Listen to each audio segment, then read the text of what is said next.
The Roblox Doors outdoor subfloor is finally here, and it is easily the best subfloor in the game. This place is unlike anything we've seen in Roblox Doors. And today, I'm gonna give you guys an easy guide on how to beat this subfloor. We're gonna go through everything you need to know about this subfloor, how to get there, the entities that you need to watch out for, and the items that you can find. And by the end of this video, you will be an expert of the great outdoors. You know, in Roblox, of course, not in real life. Let's go ahead and jump straight into it. Okay, so first things first, let's actually talk about how to get to the subfloor. Now, of course, if you're watching this video right as it dropped, you can just go ahead and make an elevator and go straight to the subfloor, but this is actually only for a limited time. So if you're watching this in the future, you're probably gonna need to unlock the subfloor yourself. And even then, once you do unlock it, you're gonna need to pay Stardust to make an elevator. So here's how to unlock the subfloor and play it for free. You're going to want to start a normal run in the hotel, and you're gonna need two items. You're gonna need the skeleton key and the shears. And luckily, there are guaranteed ways to get both of these items. You can find the skeleton key in Jeff's shop, and he will sell it to you every single run for 300 gold. So yeah, just make sure you have enough gold. It's really not too much. As long as you're looking around, you should get to 300 gold pretty easily.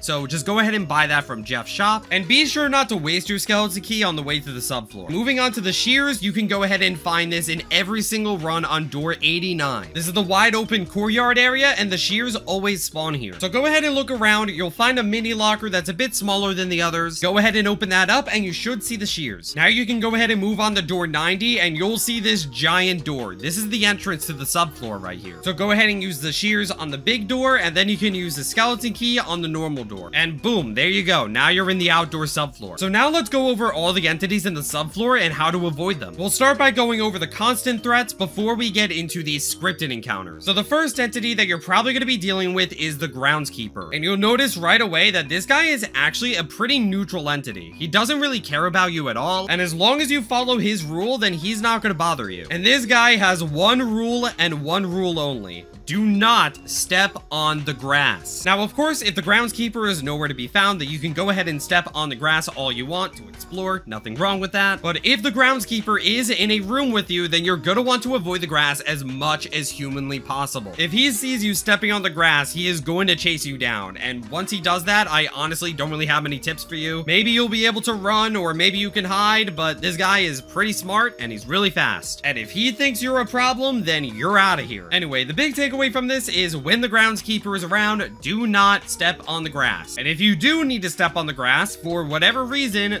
do not let him see you do it. Sometimes he'll look away from you and focus on other things, and you might be able to quickly step on the grass for whatever reason. The groundskeeper also uses his porta potty pretty often, and once he goes in, he'll be gone for about 10 seconds. And that is a golden opportunity for you to step on the grass and do whatever you need to do, but he will come back out eventually. So just don't let him see what you're doing and you should be fine. Our next entity is Surge. This is the obligatory node monster for the subfloor, and he is probably the easiest entity to deal with. Surge will appear at completely random, and there's actually a lot of different warnings to hint at his arrival, and it actually gives you plenty of time to hide. The first thing you're going to notice is his green lightning. This green lightning means that Surge is about to attack. His second warning is a lot more obvious. You're going to get this huge yellow lightning. There's going to be some music to warn you about his encounter. You're going to hear a lot of electricity. Your screen's going to shake. Now, once you see these more obvious warnings, you're going to want to hide as fast as you can, because that means he's going to attack you very soon. And all you have to do is hide in a closet and wait for him to go away. Again, this is a pretty standard node entity. At this point, you probably know how to deal with entities like these. There's also quite a few safe spots to hide from this guy in plain sight. You'll see a lot of these cabins throughout the outdoors, and if you go ahead and enter these and just look out the window,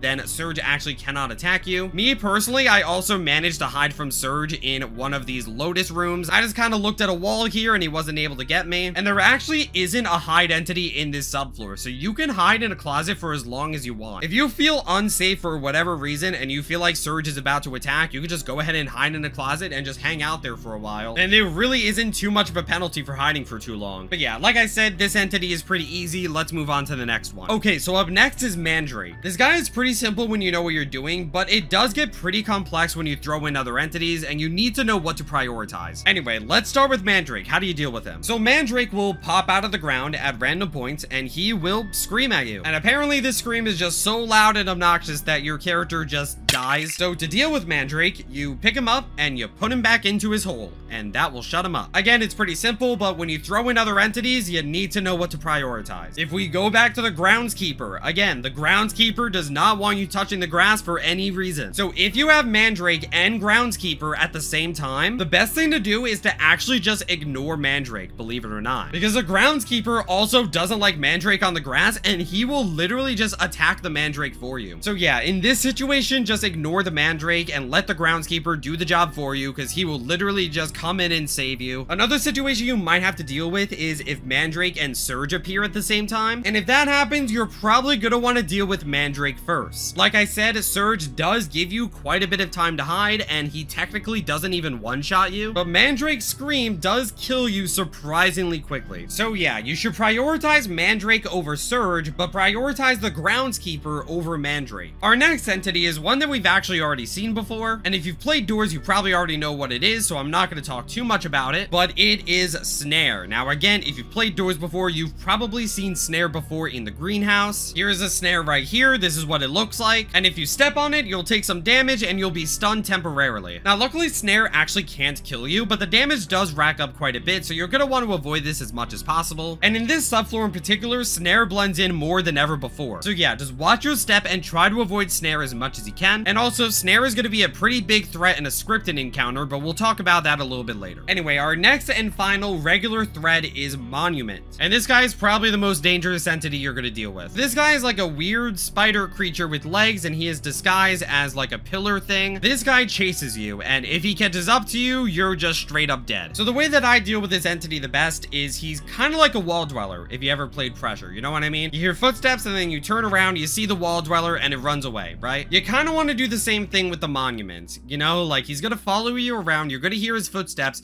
but he's not going to chase you if you look at him. You'll see him move around a little bit while you're looking at him, but he's not going to get too close, all right? He's going to try to hide. Now, the difference between this Monument entity and a wall dweller is that this Monument entity is a lot more of a persistent, constant threat, all right? The Monument is not really going to run away from you like a wall dweller does. He's just going to stay there, he's going to hide, and he is going to chase you a lot. He is a very persistent threat. This guy is going to chase you throughout multiple different rooms. In fact, you're probably going to have to deal with him a lot for a majority of your run. He will go away eventually sometimes, but I still haven't really figured out a way to actually get rid of him.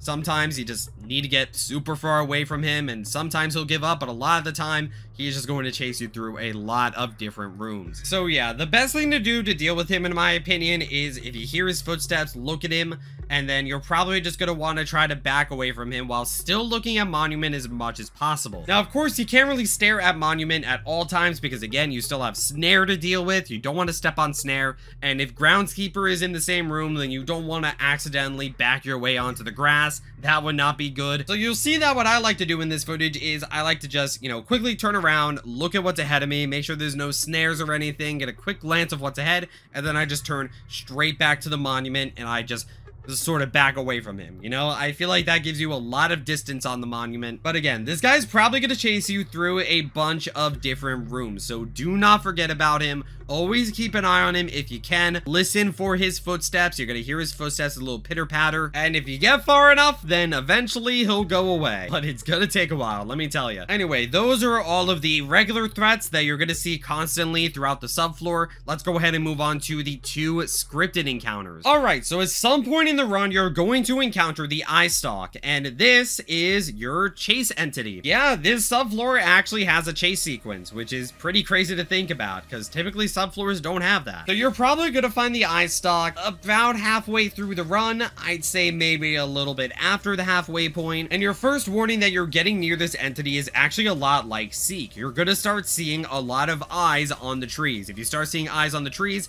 that means that eye stalk is approaching. And much like Seek, you will eventually encounter eye stalk in this really big room right here, the room that I'm in right now in the footage. This is the chase sequence room. This is where it starts. And then eye stalk is going to start chasing you and you gotta run. And all things considered, the chase itself is pretty easy. It's not too difficult to figure out where to go. So, you know, just kind of wing it. Look both ways to see where you're going, follow the path, and eventually, you know, you should figure out where to go. Honestly, the chase sequence itself is not too bad, but actually your biggest threat for this chase is Snare. So yeah, like I said, Snare is gonna come back and be a problem problem, and I would say right here is where Snare is your biggest enemy, because again, if you step on Snare, you are stunned for a very long time. Now, if you do step on one Snare, you might be fine if you play the rest of the chase perfectly. If you step on Snare twice, you are cooked. So my number one tip for this chase is look out for Snare. You'll probably figure out the rest, but just look out for Snare. Although from my experience during this chase in particular, the Snare will only appear on the brick tile floors. So yeah, that's when you're gonna want to look out for Snare in particular. But even then, I would still say watch your step, and yeah, just keep running, and eventually you'll find the end of the chase sequence. And now for the final scripted encounter and the final entity that you will find in this subfloor. You will find it at the very end of the game at World Lotus, and that is Bramble. This guy is your final boss encounter for this subfloor, and much like other boss fights in the game, the difficult part is figuring out how the entity works, but once you figure out how it works, he actually becomes very easy. So to simply explain it, the Bramble is basically a game of red light, green light. When you're near the Bramble and his lights turn on, do not move a muscle. Now, looking around is fine. You can use your mouse to look around, but keep your hands off the keyboard. Do not take a step, because if you move while his light is on, then Bramble will damage you and eventually kill you. And then once its lights turn off, then you can move around just fine. Now, of course, if you're hiding from the Bramble or you're far away from him and, you know, you're just not in his light at all,